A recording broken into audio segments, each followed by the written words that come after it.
Welcome to today's episode of Commissioner's Corner. I'm your host, Allen County Commissioner Ron Turpin. There aren't a lot of people in elected office that you can count on as a real friend, that you can all count on to be there when you need them. My guest today is one of those handful of people, a realtor by trade, who is currently in his second term as mayor of the city of New Haven. Steve McMichael is driven to help lead his city to always think towards a brighter future. To talk about his experiences as mayor and how they impact all of us that live in Allen County, I'm pleased to have as my guest today my friend Steve McMichael, mayor of the city of New Haven. Steve, welcome to the show. Thanks, Ron. Appreciate you inviting me on. Looking forward to the conversation. So I always have fun. So one of the things that we always start with is really asking the question of getting to know someone, to share their story. So how they got to where they've been, to where they're at today. So can you share some of your story with us? Yeah, as you mentioned, I was a realtor by trade. I did retire from that profession the day I jumped into office as mayor. So I actually, in 2006, something like that, I called the then mayor McDonald, and had some questions and made the mistake of scheduling a 15-minute meeting. An hour later, I was on like the plan commission and some other things, and all of a sudden started volunteering for stuff that really was beyond. Before that, I was a homeowners association president and been involved in homeowners associations. God bless you, my friend. Yeah, I'd rather be mayor. I've explained that to homeowners association presidents. I'd rather be mayor than homeowners association president, the work that they do. But nonetheless, that really was my entrance into it, and just fell in love with the process. I've always been a political junkie. I've always been interested in government. I've always tried to find ways to make the community better. But that really was the genesis of that. In 2014, I ran for and was elected to the Adams Township Advisory Board. And then in 2015, I was elected to the New Haven City Council, served one term on City Council, 2 of those years as council president. And I was encouraged to run for mayor. The first couple times I actually declined. And finally they got to me, and I did. Well, I'm glad they did. So most people have no idea of how far-reaching a mayor's role is. Give us an overview of some of the things that you're responsible for. You know, it's interesting. A lot of the things people think you're responsible for, you actually have no control over, and the things the railroad. The railroad is a great example of that. NDOT is another great example of that.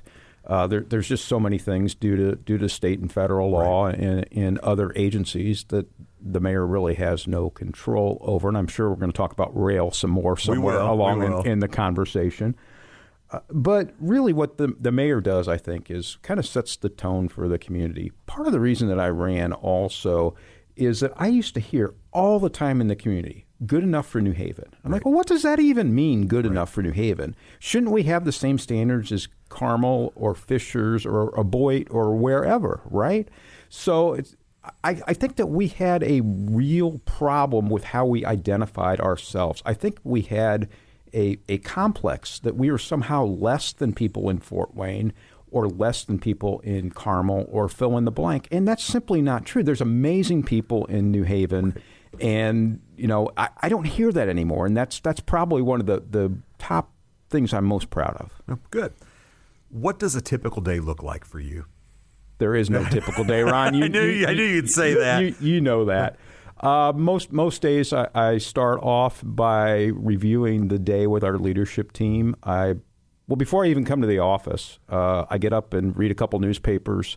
Lots of times I'll listen to Kayla in the morning to kind of get a pulse on what's going on. And we thank you for supporting WOWO. Of course I do. I listen every day. I listen to Kayla in the morning and Casey in the afternoon. So in any event, so I make sure I get all my emails and stuff taken care of really before I even leave the house. Because once I get to the office, it's just kind of a nonstop of what's happening for the day. But generally what will happen is I get updates from the leadership team on what they accomplished the day before, what's happening that day, and what's in the near term, just to make sure that we're going through these things and making sure we're properly serving the community. Days, of course, differ, but anything from Board of Works to City Council to meeting with residents to meeting with the Boy Scouts to all those things that come up. But we also do a lot of work regionally with the regional chamber, with Northeast Indiana Regional Partnership, with GFW, always working to see what we can to bring great things to New Haven and the greater community. Yeah, it's one thing that people don't realize about public service is that we are in a people business. And so I know you feel the same way I do, which is a good portion of my day is meeting with constituents. It is, I think I've said on this show before that I did over 200 meet and greets last year as far as community events. I've been to the New Haven City Council. I've been to others to go out in the community, and I know you do the same thing. It is that it's very easy in these jobs to kind of be locked in your office and away from the people you serve. And when you do that, it gets you to not understand what's really going on in your community. But it's by meeting with your residents, talking to them, finding out what's going on that gives you a pulse of what's going on in your community. So I know you share that same passion I do for that, and that makes you a better leader, but it also makes New Haven a stronger community. Well, thank you, and I like to think so, and I share my phone number all the time. I share my email. My cell number is 600-9434, and my office number is 748-7070. To quote my good friend, Mayor Ronnie Morell of Marion, Google is free, and so is calling me. So before you go on social media and share something, why don't you call and verify the accuracy of it? But it's so much easier, Steve, to just make stuff up. Well, the truth is far less interesting than what the stories are. That is actually right. Some of the things you reply back to some of the emails, or some of those social media posts, I a lot of times just shake my head because you read some of that and just I don't know where they get some of this stuff at, and it's hard to make some of this stuff up. You know, Ron, one of the things I'm most proud of, in 7 years, I've responded to every email, every letter where there's been contact information, and every phone call, every single one of them. And even when the topic or the content of the communication is, let's just say, not something that seems enjoyable to have, I return those calls, because if somebody's kind enough to send me a letter and they include contact information, I'm going to contact them back. Right. No, I agree with that. That is, I do the same thing. The challenge is at times the people that are anonymous, and if you aren't going to give me your contact, I'm not going to reply back. Well, of course, yes. But then there's also one of people who don't want to have the dialogue. There's some that just like to throw the fire bombs without really having, and I'll talk to anyone, as I know you will. However, it is, let's have a conversation. And if I'm wrong, I'll admit I'm wrong, just as I know you will. However, it's, let's have that dialogue and not just, be certain of our certainties. It's interesting times we live in, right? And I read a couple months ago, and somebody coined outrage industrial complex. And I want to dig into this just for a second here, okay? There's so many people that make money off us being mad. Okay, so let's take the data center conversation, for example. Who makes money off people going on social media complaining about data centers who use data centers? Google, YouTube, right? Part of Google, Facebook. So I'm not a conspiracy theorist, but to me it seems really interesting that Facebook makes millions, if not billions, of dollars off comments that are made on social media. And they have data centers. So it's just kind of really interesting. It's one of these things that if you didn't like a brand of pickup truck and you complained about that brand of pickup truck, that brand doesn't make money off of that. Right. In this case, you complain about a Facebook data center or Google data center, you're actually profiting Google by doing that. Right.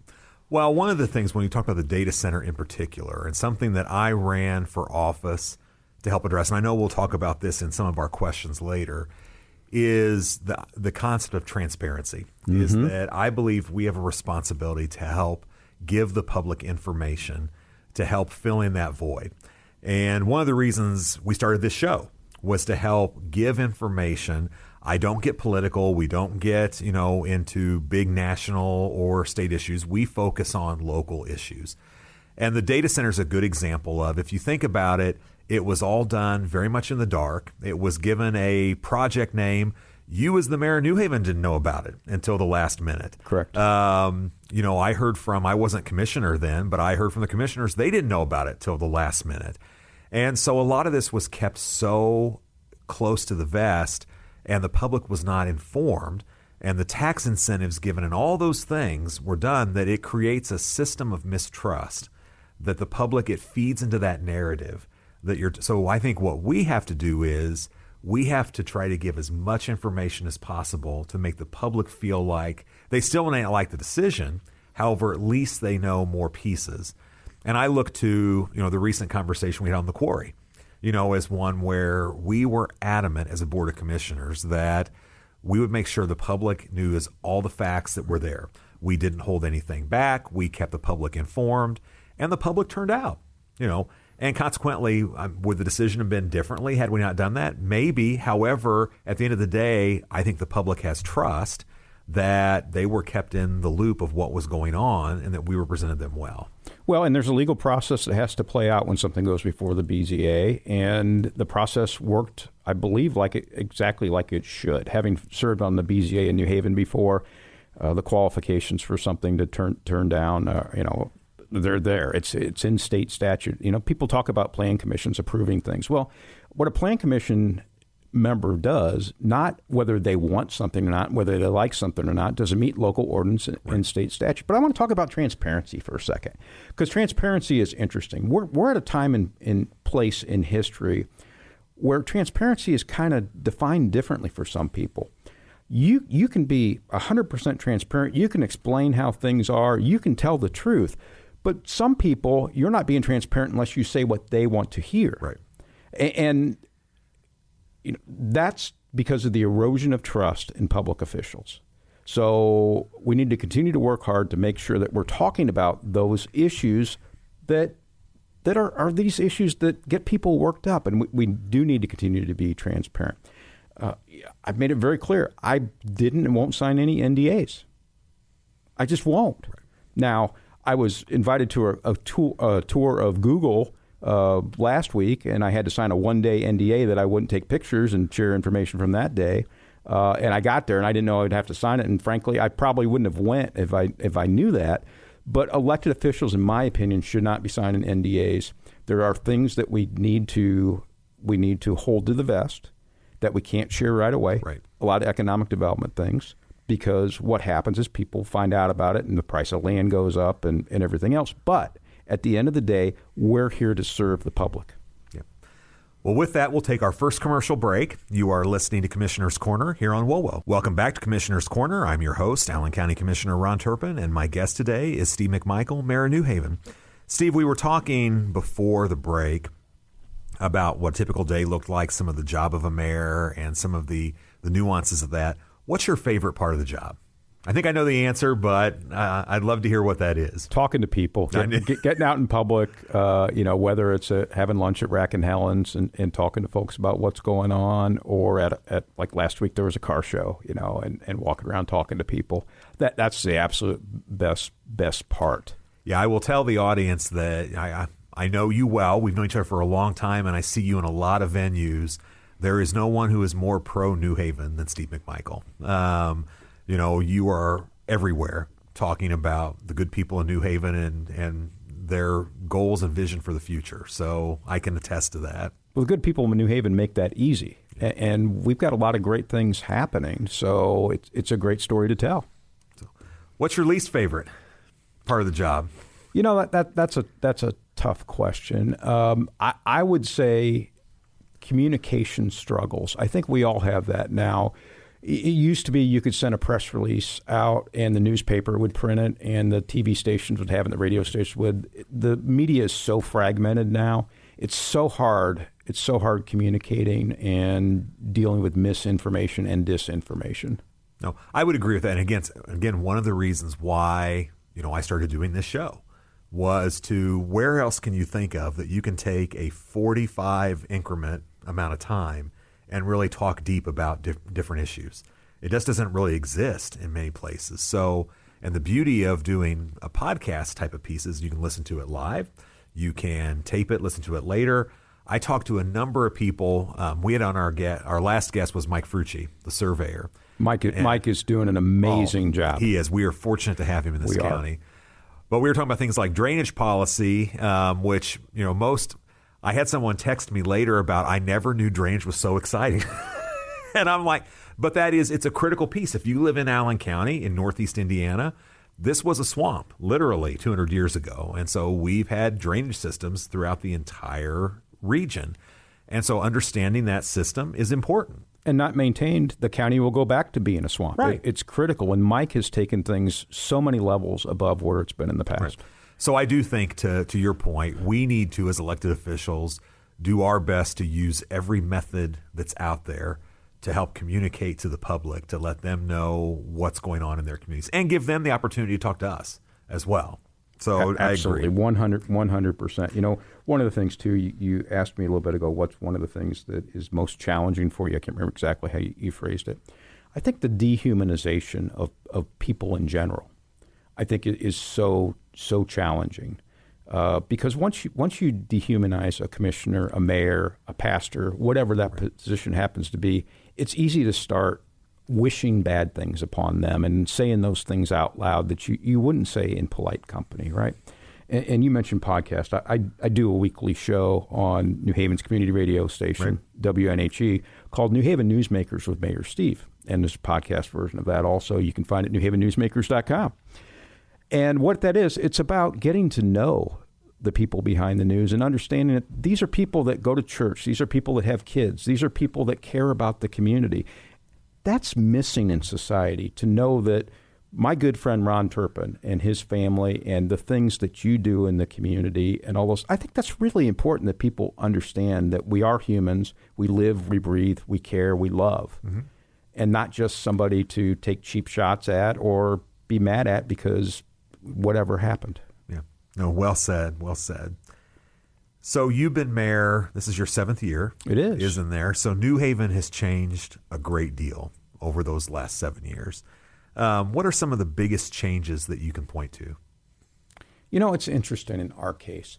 If you would have came to me or most people in 2019 and said, what is New Haven known for? I don't think that any of us would have had a good answer to that.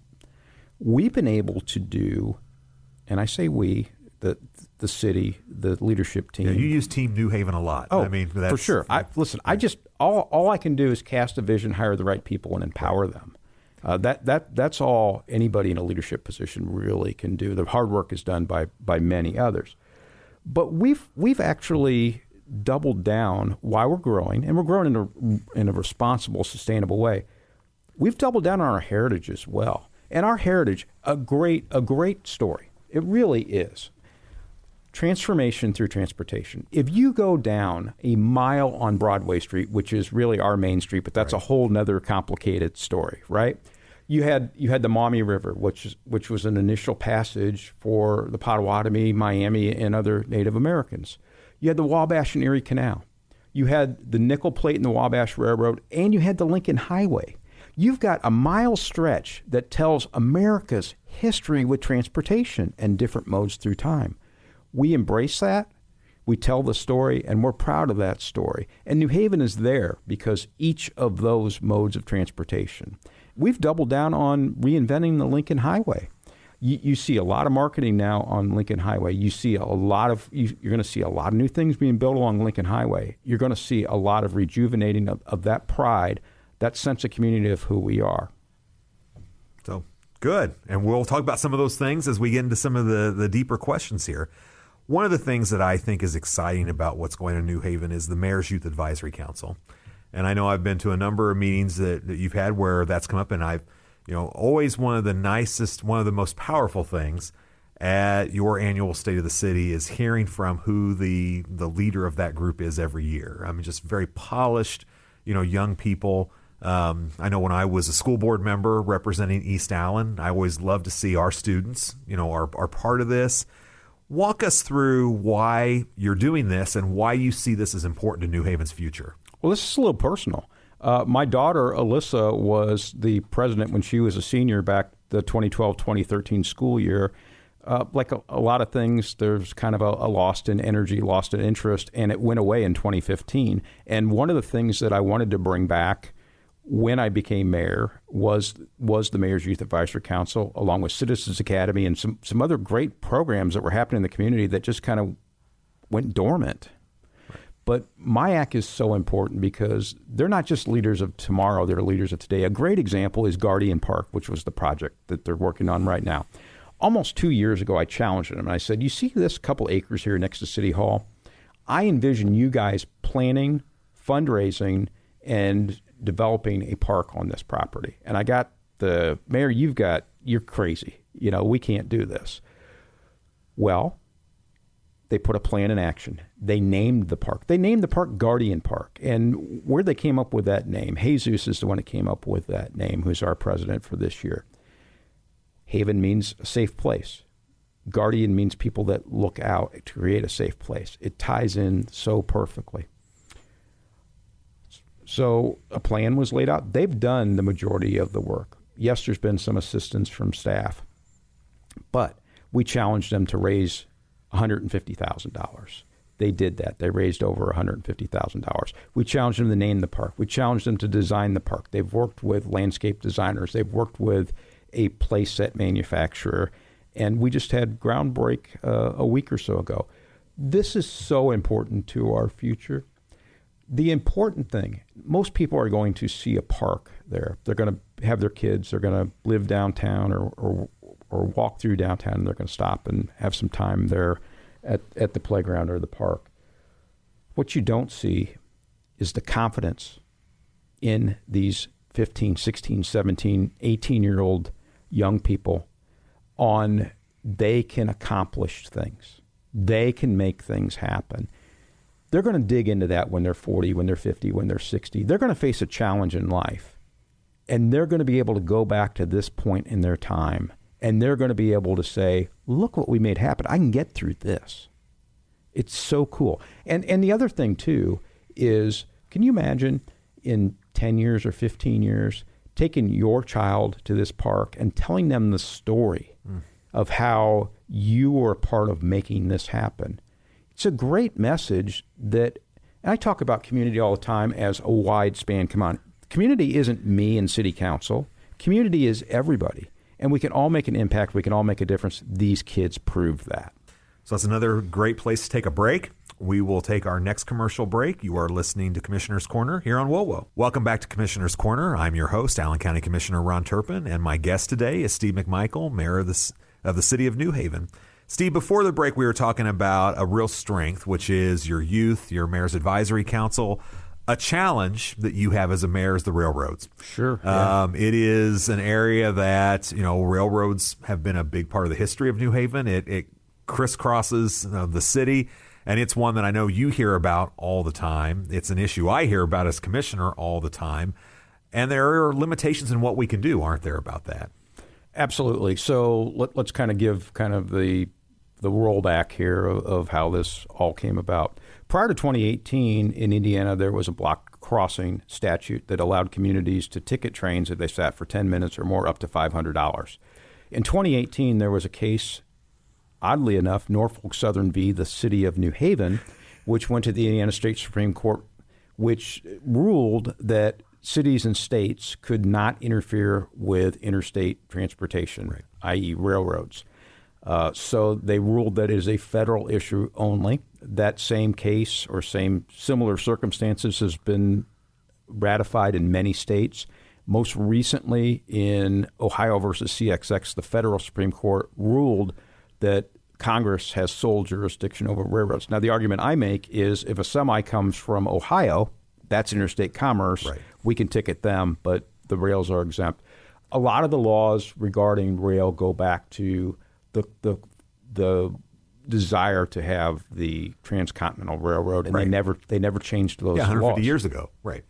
They never changed those laws, and we're living with them today. We're compounded by the fact that geographically we cannot go over or under. Right. And what happened is there used to be two railroads going through New Haven on Broadway. the Wabash, and the Nickel Plate. Well, the right-of-way is 190 foot. For those familiar with New Haven, where you see gravel around the tracks, that is all railroad property. So in order to build a bridge, you'd have to have a 190-foot structure, 22 foot 8 inches long, or 22 foot 8 inches high, which would make it about 1,900 feet long, which would extend from almost Schnelker Park to north of Main Street. So you'd have to rip everything down in order to do it. Same thing with an underpass. I get all the time, well, Garrett did it, why can't you do it? Well, every circumstance is different. Right. It would have to be a 190-foot long tunnel going underneath the railroad property. Yeah, that's an important piece to think about, because we've had these same conversations about other parts of Allen County that have rail challenges. Scott Road being one. There's over by the airport, we have another. And what people don't realize is, number one, is that, as you said, the railroads are federally protected. And so there's limitations that we have as local elected officials when it comes to them. And when it comes to, just build an overpass. Well, as you mentioned, it takes a ton of land to put an overpass on. And in the case of downtown New Haven, it's virtually impossible to do that. You have to take out so much of your downtown to do it that it makes it not work. But it's also incredibly expensive. Most people don't realize it is probably in the neighborhood of $25 to $30 million to put one overpass in. Well, actually, we've looked into it. It's north of $50 million. It is. The county does things cheaper than New Haven does. So, well, our property tax levy every year is about $9 million to put that into perspective. Yeah. No, it is. Well, and part of that is the biggest cost of doing that is the right of way, is buying that, as you said. And I could understand where in downtown New Haven it would be more expensive, because you're buying so much commercial property that you would have to do for that. As where we're talking about, if we put one in, it's more rural property, which is cheaper to purchase. But I want to add, I want to add, Ron, that doesn't mean we can't and don't fight. I'm in D.C. 4 or 5 times a year fighting this, talking to congressmen, talking to senators, talking to staff about how vital this is. Wall Street is important, but so is Main Street. Right. We need to make sure that we prioritize Main Street in New Haven or whatever community just as much as we do Wall Street profits. And this has been missing from the equation. But we had a real watershed moment about a year ago. I'd been going to D.C. with National League of Cities and a couple other mayors, and we'd be talking to congressmen, senators, and staffers, and they would be like, well, I don't know what you want us to do about it. And we kept explaining, this is your thing. Only you can do something about it. Right. I can't do anything about it. Governor Braun can't do anything about it. Commissioner Turpin can't do anything about it. You have to do something about it. Now they're starting to understand that this is their responsibility. I'm really excited, and National League of Cities, myself, and a couple other mayors have been going to D.C., and we've been fighting for the Build America 250 Act. Now we're getting help. We're getting help from Vice President Vance on this as well. The Railway Safety Act of 2023, which was a result of the East Palestine tragedy, is as of right now, baked in by title into the Build America 250 Act, the Surface Transportation Reauthorization Bill. Now, there are groups out there that are pro-rail and other groups that are trying to get that, they're trying really hard to get that stripped out of that bill. But that bill would allow things like a method to report blocked rail crossings to provide relief. So I'm going to do a little advocacy right now. Please call your congressman, call your senator to make sure that the Build America 250 Act does include common sense rail safety provisions. I want to say, too, I understand that rail is an important part of commerce. Every train you see is the equivalent of 400 semis. It is the most efficient way to deliver your Amazon package. Yes, if you order something from Amazon, chances are that's been on rail somewhere along the line. Right. The electricity we're using in this building, if it's coming from coal, it's been on rail. Rail is vital. I am not anti-rail. I'm just pro-Main Street. Right. No, well said. An issue that we do have some control over is fire and EMS. And so this is one that on a previous show I had on our new Consolidated Fire Chief, Jeremy Bush, talking about some of the things we're working on. And this is one that New Haven will be part of that consolidated district. Why do you think it's important for us to think as a county on this instead of individually in different districts? Well, we were able to lay some of the groundwork on this when we created the East Central Fire Territory back in 2021, and that was kind of born out of the city of New Haven was responding to Monroeville and Woodburn and everywhere except for New Haven, it seemed. And I never wanted to have a conversation with somebody that was a widow, that was a New Haven resident, paying for that ambulance, paying for that medic, and saying, I'm sorry, one of our 3 ambulances couldn't respond because we were in Monroeville and Woodburn and everywhere else. So we called together the executives of Eastern Allen County, the township trustees, the mayor of Woodburn, and myself, and had this tough conversation. It's like, every life matters. Every single life matters. We need to make sure that if somebody has a heart attack, a stroke, is in a car accident, there's every chance of having an ambulance there in a reasonable amount of time to make a difference. Right. And this is something that we talked about before that is an issue throughout the entire state of Indiana, is that we see the number of volunteers decreasing. Volunteer firefighters are becoming more and more rare.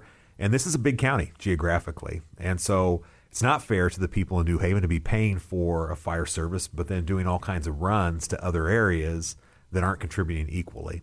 So how do we make sure that every part of Allen County has an appropriate response time and is paying the appropriate amount towards that? Well, let's break down the volunteerism thing a little bit too, because the training, whether you're a volunteer or career firefighter medic, it's quite a commitment. It takes great dedication to serve your community.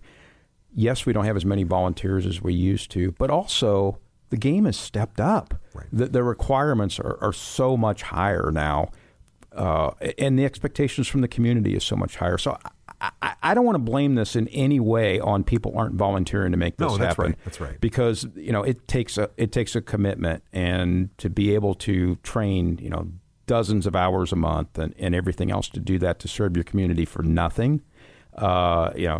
Even back then it was an amazing thing. So volunteers are amazing. There's still a place for that, but it's critically important that, regardless of where you live in the county, it doesn't matter if you live on State Line Road in the southeast part of the county or you live in the city of Fort Wayne, you should have a chance to go home tonight to your loved ones and survive a medical emergency or an accident. No, that's right. That is, something else I tell people all the time is, you may live in the city of Fort Wayne. However, you may work in New Haven. You may have a loved one who lives in Woodburn. You may be visiting friends in Huntertown. And if you have an emergency, you should get the same response time no matter where you live in there. And the first responders need to be safe as well, making sure we have enough people on those fire trucks to make sure they're safe, making sure that we have the trained staff in order to make sure that they give you the best response time possible. Ron, I'm very proudly pro-life. I'm pro-life before birth and until natural death. And we need to make sure we're doing everything that we can to make sure that those who are with us have a great chance of surviving a medical emergency. And that's what we're designing this to do for sure. So with that, we will take our last commercial break. You are listening to Commissioner's Corner here on WOWO. Welcome back to Commissioner's Corner. I'm your host, Allen County Commissioner Ron Turpin, and our guest today is Steve McMichael, Mayor of the City of New Haven. Steve, we talked about a number of items that are going on in New Haven. One of the biggest projects that your team is working on right now has been the field house. It's something that I know you've talked about a lot publicly.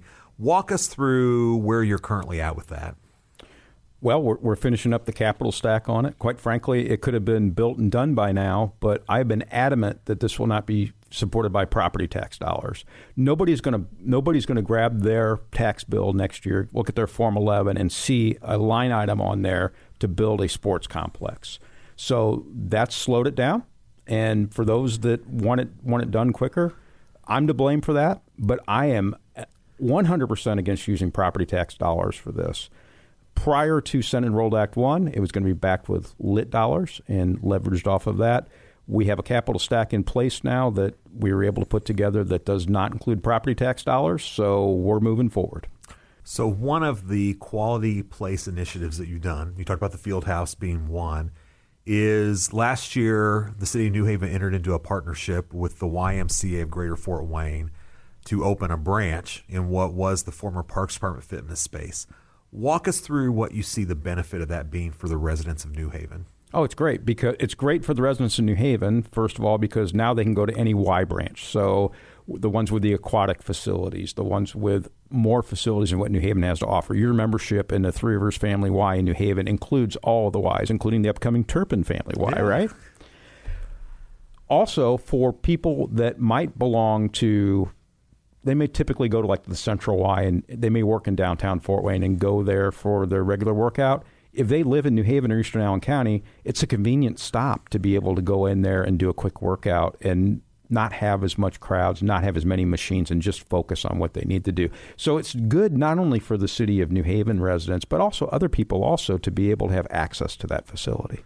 So growth is a great thing. You're either... I want to stop you. Yeah. Sustainable, resilient growth is a great thing. Growth just for the purpose of growth is not good at all. No, I agree. However, I also subscribe to if you're not growing, you're declining. 100%. And so smart growth, yes. Yes. So part of that smart growth is housing. And so this has been an issue that, for all of Allen County, we have a deficit that during COVID, housing stopped. The county is growing. New Haven is growing. And so we need housing, especially affordable housing that younger people who are retiring can afford. Ron, before I retired from real estate, I would talk to people. I'd talk to real estate clients. I'd say, tell me what you think about New Haven. They'd say, almost everyone would say, you have a great license branch there. We can get in and out. and I would say, true. Have you gone further than a license? Well, no, I haven't. Right. It's like, you need to go to our neighborhoods. You need to see what's available out there. And one great thing about the city of New Haven, there are communities that are growing maybe to the west or maybe to the south. New Haven is responsibly growing in all directions, including downtown. Yeah, it's fascinating. When I was running for commissioner, most people don't realize, if you're a serious candidate, you put work into it. And part of that work is canvassing, going door to door, right? And this is a big county. It is a great opportunity to run for office to see parts of your community. And so I spent a lot of time, going to neighborhoods in New Haven, and there's a lot of great neighborhoods that I had no idea were there. And they're popping up all the time. When you look at new subdivisions being built, and you're right, it is in all parts of the city. It's not just in one area that you see that growth happening. So why is it important, Steve? So you talked about almost 1,000 new housing units, both rental and residential, that have been put in place over the last 7 years. Why is that critical to New Haven's growth? Well, it's multifaceted. First of all, for those people that want additional restaurants, want another grocery store, want all these things, site selectors look at heads and beds. They want to make sure that there's people living there. They're not going to build a store unless there's people to support it.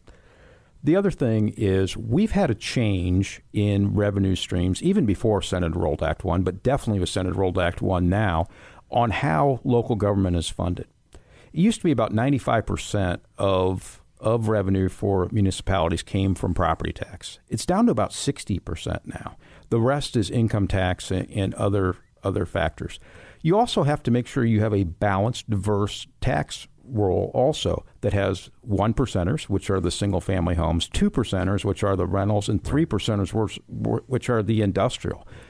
These things are critical for the sustainability and livelihood of a community. So you have to have that diverse tax base. One of the things, too, and frankly, we've caught some heat for multifamily because when people hear multifamily, their mind automatically goes to that it's subsidized housing, and that's certainly not always the case. But what that does is it creates opportunities. So I have this frank conversation with a lot of people in the community. It's like, well, your kids, did they stay in New Haven? Your nieces, your nephews, your family? Well, no, they couldn't get an apartment, so they moved to Fort Wayne. Well, did you get them back? Did you get them to come back to New Haven after they left? Well, no, actually, we didn't. If you have Class A apartments with quality of life, You have every opportunity to keep your family, to keep your residents as they grow up in your community. This helps stop the brain drain also by having available housing of the type of housing that people are looking for. The other side of this is people my age. I'm 60. I'm not ready to sell my house yet, but there's going to be a day where I don't want to have to worry about all those things, and I want to live in maybe a nice apartment or a villa. I want to make sure that people in the same situation I am, they don't have to leave New Haven just because they can't find the type of housing that they want. Right. So I'm going to pivot in my questions to something that I bet you're going to. Yeah, I bet you're going to. Right. So, and it is the casino. Right. That is one that the listeners of this program know that in this November there will be a ballot question in Allen County, DeKalb County, and Steuben County that will ask if people are in favor of a gaming facility in their community. And that doesn't mean there will be one. It just means that are the people, interested in doing that. This is something that a year ago, you had asked for a similar thing in the city of New Haven. Took a lot of heat for that at the time. What's your thoughts on where we're at today with this? Well, first of all, there was far more people in New Haven that supported this than were against it. The loud you refer to as heat. I can tell you, I had at least 10 pro for every one against for people that reached out to me. So I think there's a misnotion that this was something that everybody was against. I'm very, very pleased with how this turned out because as you and I talked about at the time, all I wanted was a referendum. I didn't want a couple state legislators determining what was going to happen in the community. When I first met with the folks from the casino, I knew politically the easy thing to do would be to say, raise my hand and say, ain't no way I'm going to have this conversation. But you know what? These conversations are important, that we allow community input, that we allow the community to decide on what we're going to do instead of just me saying, oh, no, that's going to be politically uncomfortable. I'm going to say no. So the heat that I took, I'm okay with that. As I did an op-ed later, no regrets. This is a conversation our communities need to have on what our future looks like. And frankly, I'm agnostic. I'm not even sure if I'm going to vote in favor in the referendum for a casino. I merely wanted the people of New Haven or Allen County to decide instead of a couple well-placed people at the State House. Okay.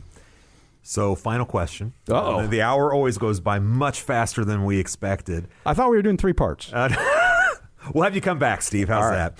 You are in your second term as mayor, and next year is an election in municipalities, and you have no term limits. What's the future look like for Steve McMichael?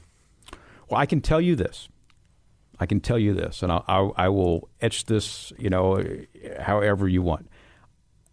I certainly am not running for anything else. It cracks me up. I see on social media all the time that I'm using this as a stepping stone, and I'm running for Congress, or I'm running for State House, or I'm running for governor. It's like I'm running for retirement is what I'm running for. I want to serve the good people in New Haven, why I still have the energy, why I still have good ideas, and why I still can keep a good team together to do it. I have no desire to serve in any other role than this. That being said, look for an announcement this fall, and we'll see what God tells me to do. All right. So, Steve, thank you, my friend, for joining us today and the service that you give to the people in New Haven. We are fortunate to have you as a leader in our community. For those of you listening to us today, we want to thank you for joining us. We are thankful for your support. We hope that you found this last hour to be valuable and that you learned something new. This is Allen County Commissioner Ron Turpin, and you have been listening to Commissioner's Corner here on WOWO.